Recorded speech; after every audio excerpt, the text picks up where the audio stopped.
we are moments away from hearing from U.S. Secretary of State Marco Rubio, who is expected to deliver one of the most consequential updates yet on the future of the war in Ukraine. Right now, all eyes are locked on the negotiation room in Geneva, the same room where for hours Rubio and top Ukrainian officials have been engaged in intense, high-stakes diplomacy. Sources say today's talks may represent the closest the world has come to a breakthrough since the war began.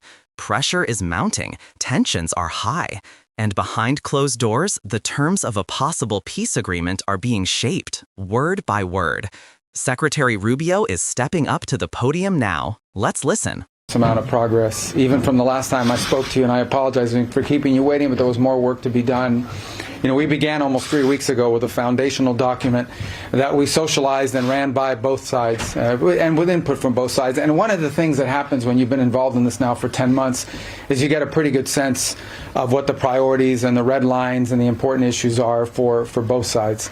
And so that allowed us to create a foundational document, which has been an ongoing working document. In fact, over the last 96 hours or more, there's been extensive engagement with the Ukrainian side, including our Secretary of the Army and others, being on the ground in Kyiv, meeting with relevant stakeholders across the Ukrainian political spectrum, in the legislative branch and the executive branch and the military and others, to further sort of narrow these points. We arrived here today with one goal, and the goal was to take is 28 points or 26 points, depending on which version as it continued to evolve, and try to narrow the ones that were open items. And we have achieved that today in a very substantial way. Now, obviously, like any final agreement, they'll have to be agreed upon by the presidents, and there are a couple issues that we need to continue to work on. But I think the report today is that I think today was worthwhile. It was very, very, it is probably the most productive day we have had on this issue. Maybe in the entirety of our engagement, but certainly in a very long time. But work remains, and because this continues to be a working process, I don't want to declare victory or finality here. There's still some work to be done, but we are much further ahead today at this time than we were when we began this morning and where we were a week ago for certain. Okay? You said about a couple of issues. Yes. Remains. Would you please specify on that? Well, I'm not going to get into the details on the issues. This is a very delicate moment, and it's important. Like I said, there's not agreement on those yet. Some of it is semantics or language. Others require higher level decisions and consultation. Others, I think, just need more time to work through. As an aside, I will mention that there were items that we were discussing as part of the original 28, or it evolved. This is a living, breathing document. Every day with input, it changes. There were some that involved equities or the role of the EU or of NATO or so forth, and those we kind of segregated out because we just met with the national security advisors for various European countries, and those are things we'll have to discuss with them because it involves them. So we sort of really focused on the ones that were bilateral in nature for the most part. So there were a couple, none of it insurmountable. I can tell you that the items that remain open are not insurmountable. We just need more time than what we have today. I honestly believe we'll get there.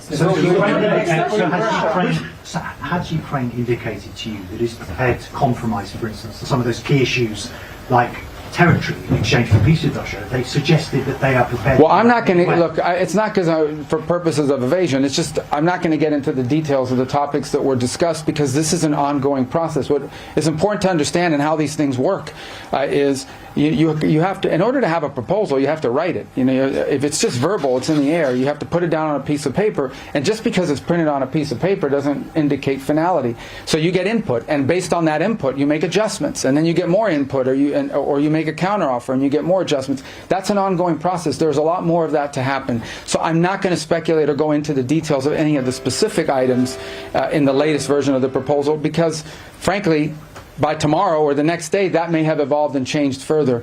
And but I can tell you, I guess, that I feel very optimistic that we can get something done here because we made a tremendous amount of progress today. Oh, it was very positive. I'm telling you, today was the most productive day we've had. Ungrateful earlier. Well, today, and we've talked to him since, I think he's quite pleased at the reports we've given him about the amount of progress that's been made. Well, obviously the Russians get a vote vote here, right? So, I mean, look, we began from the early stage of this process with our understanding of the Russian position as had been communicated to us in numerous ways. At the State Department, we received numerous written non-papers and things of this nature, also verbally, things they've discussed over time and so forth.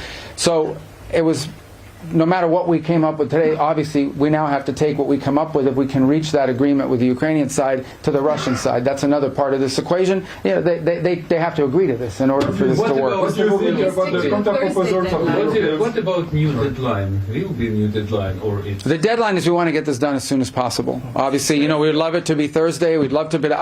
ultimately, the important point today is that we have made substantial progress. We've really moved forward. So I feel very optimistic that we're going to get there in a very reasonable period of time very soon. Whether it's Thursday, whether it's Friday, whether it's Wednesday, whether it's Monday of the following week, we want it to be soon, because people are going to, between today and the time we deal with this, more people are going to die. More destruction is going to happen. Our goal is to end this war as soon as possible, but we need a little more time. The what? I'm sorry? To discuss the fighter jets in Poland? Yeah, I'm not going to discuss any of the particulars of it, right, frankly. As I said, this is an ongoing process, and so I think there's work to be done. I know that's deeply unsatisfying to you who have to cover these sorts of things, but I wanted to make you aware that we've made progress. I simply don't want to do anything that sets us back in that regard, and but I can tell you we've made substantial progress. Today was the best day we have had in our entire 10 months of working on these issues. Have you confirmed that you met the European representatives today, and what you... Yes, yeah, we met with the national security advisors of a variety of countries that were here, and we sort of walked them through the progress we had made today. We didn't go again into tremendous detail. We assured them that items that involved both Europe and NATO directly, or that those items are items that we sort of agreed to put as part of a separate track, because it involves input from them. But I think what they heard, and I hope they'll confirm, I believe they will, is an incredible amount of positivity from both the Ukrainian and American side about the progress we've made today. What happens tomorrow, Mr. Secretary? What's the plan for tomorrow? It only makes sense if it includes a provision that says the Americans are willing to provide security guarantees similar to Article 5 of NATO. Are you receptive to this? Yeah, again, I'm not going to discuss the details of what's being, worked on with regards to any particular provisions. I mean, clearly, I think we all recognize that part of getting a final end to this war will require for Ukraine to feel as it is safe and it is never going to be invaded or attacked again. So that's clearly something that has to be discussed. I think we've made substantial progress on that and other points, but I'm not going to get into the details today about all of those. I have time for two more, guys, because I got to run somewhere. The what? You're asking the Russians Zelensky in the next hours? Am I what? Would there be a call between President Trump and Zelensky? I don't know. It's possible. I'm not sure. What's the plan? What happens tomorrow? Tomorrow? Yeah, what happens We from keep here? working. I mean, look, this process... No. This process has been ongoing now for the better part of 3 weeks, and it's really sped up in the last 96 hours. So we have all kinds of people at technical levels that are working full-time on this and engaged in this full-time. In fact, even as we got up and broke up now and walked away from the table, there are a handful of technical items that we expect answers from them on, or suggestions from them on, in the next 24 hours or so. So this is an ongoing process. We don't have to be here in this building for that to move, but we thought today being here in person allowed us to make great strides, because especially since they sent such a high-level delegation who have the authority to sort of call back to their capital, talk to their president, and make and agree to certain things. So we've made a lot of progress. The what? The counter proposals of the European, the counter plan of the Europeans. I'm not aware of counter plan. No. I haven't seen any counter plan. All right, guys. Thank you. Thank you. We just heard from U.S. Secretary of State Marco Rubio, and his comments may signal the most significant breakthrough since this war began.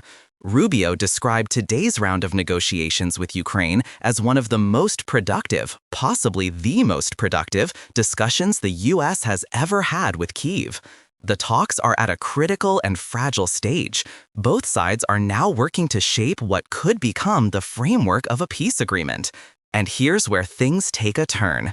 Rubio refused to disclose key details, a silence that speaks loudly. When top officials stop talking publicly, it usually means something big is unfolding behind closed doors. What we can confirm is this. Some proposals reportedly involve major concessions from Ukraine, and that's already sparking debate across diplomatic circles. Pieces of the negotiation involving NATO and the European Union have been temporarily removed from the table, not abandoned, but paused, because including them would trigger an entirely separate and complex process. But then came the line everyone is reacting to. Rubio said the remaining disagreements are not insurmountable. And he didn't stop there. I feel very optimistic that we can get something done here. Optimism at this level in a conflict? Deadlock is rare, and it matters. Any final deal would still require approval from the President of the United States, the Russian government, because this wasn't a symbolic handshake. This was a direct bilateral negotiation. The original deadline was Thursday. Rubio threw that timeline out, saying instead, "We want to get this done as soon as possible."